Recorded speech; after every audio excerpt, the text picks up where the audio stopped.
Hello दोस्तों, हिंदी की series को आगे बढ़ाते हुए आज हम लोग हिंदी में जो हम लोग का सबसे इम्पोर्टेंट टॉपिक है वर्णमाला और विराम चिन्ह, उसके बारे में आज चर्चा करेंगे और अच्छे से इसको पढ़ेंगे। यदि आपने अभी तक चैनल को सब्सक्राइब नहीं किया तो सब्सक्राइब कर लीजिए, बेल आइकन को दबा लीजिए। और चलिए हम लोग आगे बढ़ते हैं। हम लोग का चैप्टर रहेगा वर्णमाला। वर्णमाला की चर्चा अच्छे से करेंगे, अच्छे से वर्णमाला को पढ़ेंगे। आसान तरीके से हम चित्र ड्रा करके अच्छे से समझाया है, उसको अच्छे से आप ध्यान से सुनिए और अच्छे से समझिए, ठीक है। देखिए वर्णमाला किसे कहते हैं। सबसे पहले बात आती है वर्णमाला किसे कहते हैं। तो वर्णों के जो व्यवस्थित समूह रहता है, जो वर्णों के व्यवस्थित समूह होते हैं उसे हम क्या कहते हैं, वर्णमाला कहते हैं। वर्णों के व्यवस्थित समूह को क्या कहते हैं, वर्णमाला। वर्णमाला में देखिए सबसे पहले तो स्वर रहता है और व्यंजन रहता है। तो टोटल स्वरों की संख्या कितनी है, कोई पूछ दे टोटल स्वरों की संख्या कितनी है, तो टोटल स्वर होते हैं 11।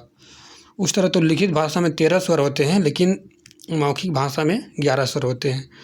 और लिखित भाषा में दो अयोग जो अंग और अ हैं वो आपके अयोग में आते हैं। इसको भी लिखित भाषा में इस स्वरों की संख्या पूछी जाए तो 13 होती है, और मौखिक भाषा में स्वरों की संख्या 11।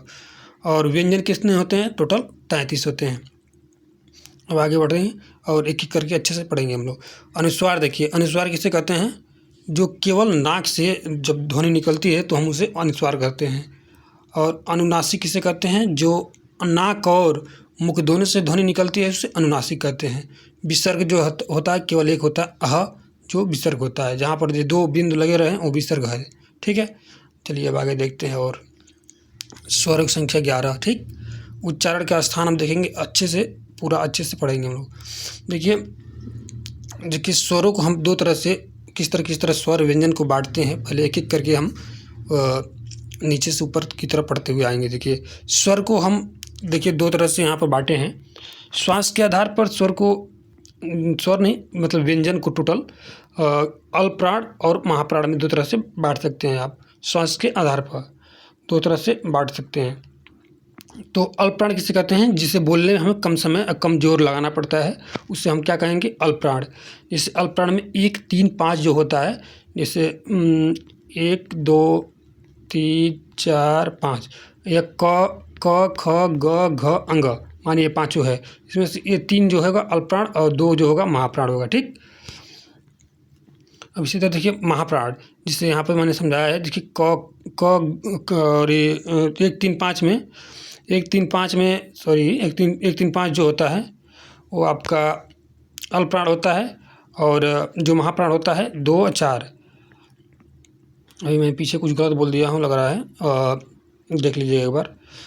तो 1 3 5 जो होता है, जो 1 2 3 4 5 टोटल होता है, इसमें 1 3 5 जो होता है वो अल्पप्राण होता है। अब पीछे मैंने कुछ लग रहा है मिस्टेक बोल दिया है। अब महाप्राण जो होते हैं, इसको हटाना पड़ेगा लग रहा है। 1 3 5 अल्पप्राण, महाप्राण 2 और 4, ठीक। अब देखिए आगे बढ़ते हैं। स्वरतंत्री, जो स्वरतंत्री होती है उसको कंपन के आधार पर उसको व्यंजन को 2 तरह से बांट सकते हैं, घोष और सघोष। घोष जो होता है, देखिए इसको क्या कहते हैं, देखिए जैसे पहला और दूसरा, जैसे 1 2 3 4 5 लिखिए। पहला दूसरा जो होता है वो घोष होता है, और मतलब अघोष होता है। और तीसरा चौथा पाँचवां इसे सघोष कहते हैं या तो घोष कह सकते हैं। देखिए इसमें आप समझेंगे अच्छे से। यहाँ पर मैंने लिखा है, देखिए क ख जो पहला दूसरा है ये अघोष होगा, दूसरा पहला दूसरा अघोष, अब तीसरा चौथा पाँचवां आपका होगा सघोष हो जाएगा, ठीक। देखिए इसमें अधिक कंपन लगता है, इसे सघोष कहते हैं, इसे घोष भी कहते हैं, ठीक है। और अघोष आप जानते ही हैं, पहला दूसरा। आगे देखिए, और इसमें य र ल व जो होता है आपका सघोष होगा, और अघोष में जो पहला दूसरा प्लस सी मतलब स तीनों स जो है अघोष के अंतर्गत आएगा, ठीक है। आगे देखते हैं और अच्छे से हम लोग पढ़ेंगे। ये देखिए स्पर्श व्यंजन किसे कहते हैं, जो क च ट प त, जो क वर्ग च वर्ग ट वर्ग, त वर्ग और प वर्ग के जितने भी 5 पद हैं वो स्पर्श व्यंजन कहलाते हैं। टोटल संख्या कितनी हो जाएगी? 25 हो जाएगी। ठीक। और अब आगे देखिए, स्पर्श संघर्षी यदि पूछ दे तो च वर्ग जितना है वो स्पर्श संघर्षी कहलाता है। ठीक है। आगे देखिए, अंतस्थ व्यंजन किसे कहते हैं? य र ल व जो है इसे अंतस्थ व्यंजन कहते हैं। य र ल व जो है अंतस्थ व्यंजन। स और स ह जो संघर्षी, उसमें संघर्षी जो है स और स तीनों स और ह होता है, उसमें मतलब सूक्ष्म संघर्षी कहते हैं। संघर्ष उसको बोलने में संघर्ष या उष्मा निकल रही है ना, तो इसी कारण से उष्मा संघर्षी कहते हैं। उच्छिप्त देखिए, ढ जो ढ है उस उच्छिप्त कहा जाता है। ठीक है। आगे बढ़ते हैं। देखिए, लुंठित किसे कहते हैं? र केवल जो है लुंठित वर्ड किसे कहते हैं? र जो है वो आपका लुंठित है, र। और उच्छिप्त आप बढ़े हैं, ढ। और देखिए, संयुक्त व्यंजन कौन कौन हैं? 4 जो हैं उस संयुक्त व्यंजन हैं। छत्री, त्रिशूल, ज्ञानी, श्र। जो छत्री, त्रिशूल, ज्ञानी, श्र है इस संयुक्त व्यंजन है। ठीक। और पार्श्विक व्यंजन है लृ। लृ याद करना पड़ेगा आपको। पार्श्विक व्यंजन किसे कहते हैं? लृ। लृ को लृ। अल्प प्राण देखिए 1 3 5, उधर मैंने कुछ बताया है आपको। देखिए 1 3 5 और महाप्राण 2 4, खग क घ। देखिए, उच्छिप्त और द्विगुण व्यंजन किसे कहते हैं? उच्छिप्त व्यंजन या द्विगुण व्यंजन, देखिए इसी कहते हैं ढ को। अब आगे देखिए उच्छिप्त, अब आगे देखिए, अब इसको स्वतंत्र बाढ़ के अच्छे से पढ़ेंगे। देखिए नासिक, देखिए अब नाक से जाएंगे ऊपर से और नीचे की तरफ अच्छे से जो बोले जाती हैं, जैसे जैसे नाक, दांत, ओठ, इस तरह करके मूर्धा, तालु, पूरा वर्ड को अच्छे से हम लोग समझेंगे। पहले नासिक के व्यंजन कौन कौन होते हैं? अंग होता है, अह होता है, इञ होता है, ड़ होता है, न, अम। ये जो ना जो वर्ग जो होता है, क वर्ग, ख वर्ग, इसका 5वां अक्षर जो होता है, 5वां अक्षर, ये सभी जो होते हैं नासिक के व्यंजन होते हैं। जो 5वां अक्षर होते हैं ना, सभी नासिक के व्यंजन होते हैं। ठीक है, इसको याद कर लीजिएगा। दंत वर्ग में देखिए, त वर्ग होता है, स होता है, स होता है। दंत वर्ग में त वर्ग होता है, स अत वर्ग। ठीक है। मूर्धाम होता है, ऋषि होता है, ट वर्ग होता है, और स जो खटखोड़ा वाला ख होता है, इस स होता है खटखोड़ा वाला स, ये जाके मूर्धा में आता है आपका। मूर्धा में आता है, मूर्धन्य व्यंजन इसे कहते हैं। ठीक। ओष्ठ में देखिए, उ आता है, छोटा उ, बड़ा उ, प वर्ग आता है। ओष्ठ में इतना आता है, उ आता है, बड़ा उ आता है, प वर्ग आता है। ठीक है। तालु में जो आता है आपका, तालु से हम क्या क्या बोल सकते हैं? ईय से याद कर लीजिए, ई य स, ईय से याद कर लीजिए, च वर्ग है। ईय से याद कर लीजिए और च वर्ग है जो आपका तालु है। ईयस, ई यस, ईयस है और त वर्ग है, तालु है। कंठ तालु है, ए और ए मतलब एड़ी वाला ए और आने वाला ए दोनों जो है ना कंठ तालु है, कंठ तालव्य है। इसको तोड़ेंगे तो क प्लस ई मिल के, क प्लस ई मिल के ए बनता है, तो इसी के कारण कंठ तालव्य ध्वनि कहलाती है। ठीक है। कंठ में आपका आ जाएगा, क वर्ग आ जाएगा, अ आ जाएगा, आ जाएगा, अह आ जाएगा और ये ह आ जाएगा। ये आपका कंठ में है। कंठ में क्या क्या है? क वर्ग है, क वर्ग में अ, आ, अह, ह है। ठीक है। आगे बढ़ते हैं। ये देखिए अब पूरा यहाँ पर बताया गया है। क वर्ग में देखिए, इस पहला दूसरा जो आपका अघोष हो गया और तीसरा चौथा पाँचवां सघोष हो गया। ठीक। स तीनों जो है अघोष के अंतर्गत आता है, लिखा गया। ठीक। अब देखिए, क वर्ग प्लस ह होता है कंठ में। ठीक। च वर्ग प्लस स होता है संयम वाला स तालु में। ट वर्ग प्लस हज स होता है जो मूर्धा वाला स, खटखोड़ा वाला ख मूर्धन्य में होता है। त वर्ग प्लस स जो होता है स, वो दंत में आता है। प वर्ग प्लस उ प्लस बड़ा उ ओष्ठ में आ जाता है। ठीक है। आगे देखते हैं। और काकल्य व्यंजन ह को कहते हैं। काकल्य व्यंजन किसे कहते हैं? ह को काकल्य व्यंजन। अंतस्थ य और लव होता है। संघर्षी उष्म व्यंजन स होता है। संयुक्त व्यंजन होता है 4 जो, देखिए कैसे कैसे टूटा है वो। क हलंत स जो छतरी वाला छ बना है। त्र त हलंत र त्र।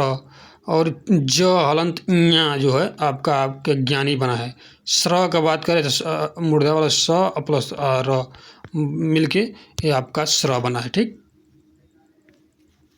चलिए आगे देखते हैं। अब अघोष स्वर जिन ध्वनियों के उच्चारण में उच्चारण तंत्र जो होता है, तंत्र कंपित न हो, उसे अघोष कहते हैं। प्रत्येक वर्ग के पहले दूसरा व्यंजन जो होता है अघोष होता है। ये तो हम लोग पढ़ चुके हैं वर्णमाला। अब देखिए, अब इसको बांटते हैं। जैसे स्वर जो होता है, स्वर जो स्वतंत्र उच्चारण होता है, इसको बिना किसी की सहायता से स्वर बोला जाता है। व्यंजन जो होता है स्वर की सहायता से बोला जाता है। मतलब क है तो क हलंत अ है उसमें। ठीक है, क हलंत अ है। अयोग व जानवे करते हैं अनुस्वार। अहं होता है, अह होता है, दुगो होता है अयोग व।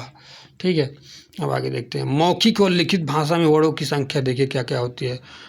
कुल वर्ण होते हैं 52, स्वर होते हैं 13, व्यंजन होते हैं 39। अब देखिए लिखित मौखिक रूप में किस तरह बांटते हैं। मौखिक में देखिए, यदि बोले हैं तो शुद्ध स्वर 10 हैं।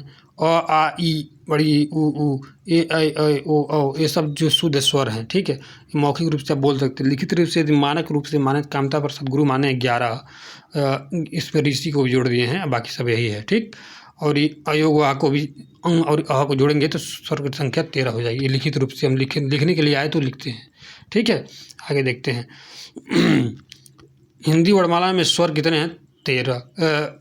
कुल टोटल जो पूछा तो 11 हम लोग कहेंगे। ठीक, मौखिक रूप से आधार पर कहे तो ऋषि को नहीं लेते हैं, उस तरह 10 हो जाता है।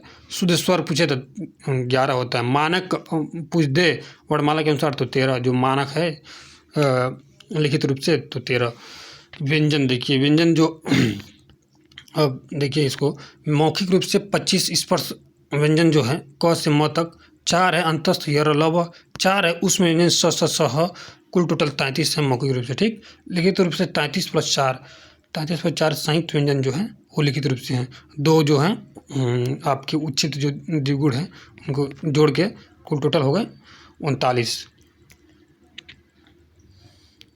चलिए आगे। लिखित वर्णमाला में कुल वर्ण हैं 52। मौखिक में आपका 43 है, कामता प्रसाद गुरु के अनुसार 43 वो हैं। ठीक है, हिंदी भाषा में कुल स्वर कितने हैं? 13, व्यंजन कितने हैं? 39, कुल टोटल वर्ड कितने हो गए? 52। स्वर के भेद देखिए, मात्रा के आधार पर 2, मात्रिक स्वर और मात्रिक स्वर। अमात्रिक स्वर, मात्रिक स्वर। देखिए अमात्रिक में केवल एक अ आता है, और मात्रिक में अ को छोड़कर बाकी सब जितने हैं वो अमात्रिक में आते हैं। देख लीजिए, आ ई बड़ी ई ऊ ऋषि ए ऐ ओ औ अंग ये जितने भी हैं वो मात्रिक में आते हैं। इसमें मात्रा लगा है, देखिए मैंने तोड़ के सब बताया किस तरह मात्रा लगा है, आप देख सकते हैं। ठीक है, आगे बढ़ते हैं। इसको व्युत्पत्ति अथवा रचना के आधार पर स्वर के भेद कितने होते हैं? देखिए, मूल स्वर होता है जो सबसे पहले उत्पन्न होता है अ ई उ ऋषि, ये मूल स्वर हैं। 4 वो हैं जो मूल स्वर हैं, अ ई उ ऋषि है। ठीक, संधि स्वर किसे कहते हैं? दीर्घ संधि स्वर और संयुक्त स्वर।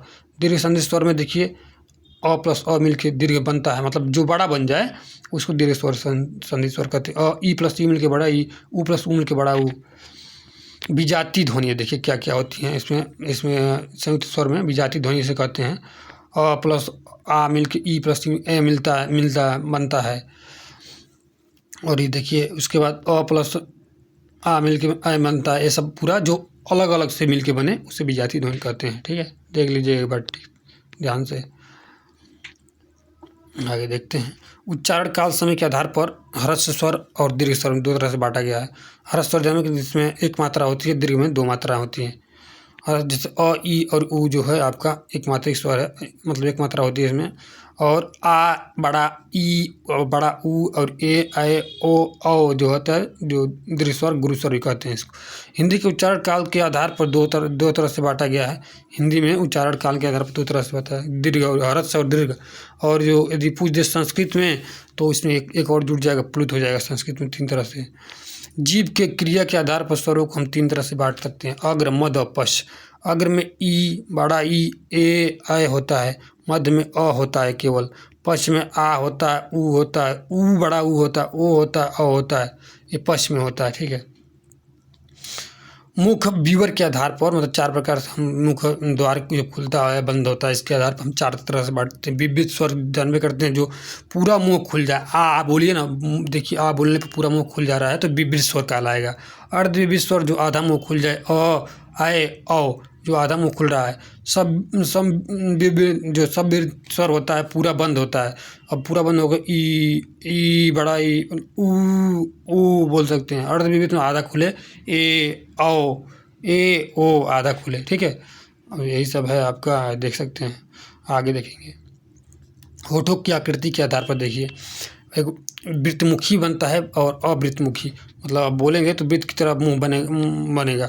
देखिए ऊ बोल के देखिए, ऊ ओ औ आ, ये सब होठ गोल हो रहे हैं थोड़ा थोड़ा, इसमें होठ गोल नहीं होते हैं। देखिए अ आ ई ए ऐ होठ इधर उधर हो रहे हैं और इधर उधर हो रही है, ठीक है। अब आगे देखिए, उच्चारण स्थान के आधार पर देखिए कहाँ कहाँ से स्वर को कैसे से कंठ में देखिए अ आ और अह को रखा गया। कंठ में किसको रखा गया, अ को रखा गया, आ का रखा गया, अह को रखा गया। तालु में आपका ई, बड़ी ई और छोटी ई को रखा गया है। ओष्ठ स्वर में छोटा ऊ और बड़ा ऊ को रखा गया है। कंठ में आपका रखा गया ए और आई को रखा गया, कंठ में ए और आई को। कंठोष्ठ में रखा गया ओ और औ को। कंठोष्ठ में कंठ प्लस ओष्ठ दोनों से बोलते हैं ना, तो कंठोष्ठ कहते हैं इसे। ओ प्लस ओ को रखा गया। आगे देखते हैं, जो आवाज़ जो निकलने के आधार पर देखिए, निर्नासिक होता है, अनुनासिक होता है, अनुस्वार होता है। अब इसको तीनों देख लेते हैं, कभी कन्फ्यूजन नहीं होगा। जो निर्नासिक होता है ना, केवल मुख से बाहर निकलती है हवा, जैसे अ आ ई बड़ी ऊ ये सब जो है निर्नासिक है, और किस्वर भी कहते हैं इसे। मुख और नाक दोनों से जब निकलती है, जैसे चांद लिखिए, आंगन लिखिए, आंचल लिखिए, ये सब निर्नासिक, मुख प्लस नाक दोनों से आयु निकलती है बोलते समय। अनुस्वार जो होता है केवल नाक से हवा निकलती है। अनुस्वार में केवल नाक से हवा निकलती है, ठीक है। जो स्वर तंत्रीय कंपन के आधार पर सभी स्वर जो होते हैं ना, सघोष होते हैं। सघोष या घोष कहते हैं इसको, ठीक है। जो व्यंजन होता है हलंत, ऐसी मूल ध्वनि है जिनका उच्चारण स्वर की सहायता से होता है, उसे हम व्यंजन कहते हैं। स्वर सहित होते हैं व्यंजन। क है ना, क हलंत अ है उसमें, ठीक है, मतलब उसमें अ छिपा हुआ है, यही कहने का तात्पर्य है। उसी तरह ख है, ख हलंत अ, इसी तरह सब है। स्वर रहित जो है, तिरछा जो हलंत लगाया जाता है वो स्वर रहित हो जाता है, यही कहने का कह रहा है इसमें। व्यंजन के प्रकार जो है, जीभ के आधार पर देखिए, स्पर्शी व्यंजन जो कुल टोटल होते हैं, स्पर्शी व्यंजन 25 जो होते हैं, 5×5 = 25, जो क से लेकर मौ तक ले, यही है। क से लेकर मौ तक पूरा बताया गया यहाँ पर, ठीक है। ये 5×5 = 25, टोटल 25 हैं। स्पर्शी व्यंजन इसे कहते हैं, ठीक है। अंतस्थ व्यंजन जानते हैं आप किसको कहते हैं? य और ल, वो जो 4 होते हैं अंतस्थ व्यंजन होते हैं। स्वर और मध्य, इसका उच्चारण जो होता है स्वर और व्यंजन के मध्य होता है, जो अंतस्थ व्यंजन का उच्चारण होता है। अब देखिए आगे बढ़ते हैं। य और व होता है अर्ध स्वर होता है, जैसे गई इस तरह भी लिख सकते हैं। इसी कारण देखिए इसको अर्ध स्वर कहा गया। र को लुंठित प्रकंपित कंपन जीभ के आधार पर, कंपन जीभ के आधार पर होता है, तो लुंठित प्रकंपित इसको कहते हैं र को। लरी जो होता है पार्श्विक हवा जो होती है ना, जीभ के बगल से निकलती है। लरी बोलिए, लरी बोल के देख लीजिए, जैसे पार्श्विक होकर हवा जो निकलेगी जीभ के बगल से निकलेगी। आगे देखेंगे, उष्ण व्यंजन से संघर्षी व्यंजन किसे कहते हैं? जो मुख से गर्म हवा निकलती है, उसमें संघर्षी व्यंजन। जैसे 4 होते हैं, स स स ह। काकल्य व्यंजन ह को कहते हैं, ह को क्या कहते हैं? काकल्य व्यंजन कहते हैं। संयुक्त व्यंजन जानते हैं, अभी ऊपर हम लोग पढ़े हैं, जो 4 होते हैं, छत्रित, त्रिशूल, ज्ञानी, इसको किस तरह बांटा गया है आप देख सकते हैं। ये केवल लिखित भाषा में होता है, मौखिक भाषा में इसका यदि पूछ दे तो व्यंजन में इसकी गिनती नहीं होती है। उच्चित या द्विगुण की बात करें तो दिल्ली, बिल्ली, ये सब द्वित व्यंजन मतलब देखिए, दिल्ली लिखिए तो इस तरह दिल्ली लिखा है आपका, तो यहाँ पर ल हुआ, द्वित हुआ है यहाँ पर व्यंजन। उसी तरह बिल्ली लिख के देखिए, द्वित व्यंजन हुआ है। उच्छिप जानते हैं, ड ढ को कहा जाता है यहाँ पर, ठीक। अब देखिए उच्चारण के आधार पर देखिए कंठ में क्या क्या आता है, तालु में क्या क्या आता है, इसको एक बार देख लेते हैं सही से। कंठ में देखिए, एक हम याद करते हैं KTM 2, KTM 2 KTM 2 याद कर लीजिए। तो कैसे कंठ, तालु, मूर्धा, दंत, ओष्ठ, ये लाइन याद रहेगा आपका, तो याद करने में कोई दिक्कत नहीं होगी। उसके बाद क वर्ग में ह आता है, ये भी देख ले काकल कहते हैं। इसमें तालु में यस आता है, यस आता है, यस, इसको स्पर्शी व्यंजन इसको यहाँ तक कहते हैं, ठीक। और उसके बाद मूर्धन में खटखड़ा वर्ग स आता है। दंत में आपका सरल याद कर लीजिए, दंत में आता है सब। ओष्ठ में आपका देख लीजिए, ओष्ठ वर्ग में प वर्ग आता है पूरा। वर्ष व्यंजन जीभ मसूड़े से छूती है तो सरल, जैसे यहाँ लिखा गया है, वर्ष व्यंजन का आता है। दंतोष्ठ में व होता है, दंत दांत पर ओष्ठ से होता है, वो व को बोला है। उच्चारण में प्राण वायु की मात्रा के आधार पर अल्प प्राण और महाप्राण दो तरह से बांटा गया है। अल्प प्राण 1 3 5, महाप्राण जन्म के 2 4। और स ह जो होता है महाप्राण होता है। य र ल व अंतस्थ व्यंजन है, अल्प प्राण। य र ल व जो है अंतस्थ व्यंजन है। आगे बढ़ते हैं, इसको एक बार ध्यान दे मतलब दे के याद कर लीजिएगा कि य र ल व जो होता है अंतस्थ होता है। उच्चारण में स्वर तंत्रियों के कंपन के आधार पर घोष और अघोष। घोष तो आप जानते हैं 3 4 5, अघोष जो होता है पहला दूसरा। स होता है मतलब अघोष जो होता है 12th के बाद 12 करिए, और 12th के बाद ट्रिपल सी करिए, 12th के बाद ट्रिपल सी करिए। अघोष पे याद करिए 12th के बाद ट्रिपल सी, मतलब पहला दूसरा और तीनों स, ठीक। अघोष। सभी स्वर अघोष होते हैं, सभी स्वर जो होते हैं सघोष होते हैं, ये ध्यान देना है, ये भूल जाता है बार बार। सभी स्वर क्या होते हैं? सघोष होते हैं। लिख के कहीं लगा दीजिएगा आगे। सबसे छोटी ध्वनि जो होती है अ आ ई क हलंत ये सब छोटी ध्वनि है। वर्ण जो होती है सबसे छोटी ध्वनि होती है वर्ण। वर्ण अक्षर स्वर या स्वर सहित व्यंजन को अक्षर कहते हैं।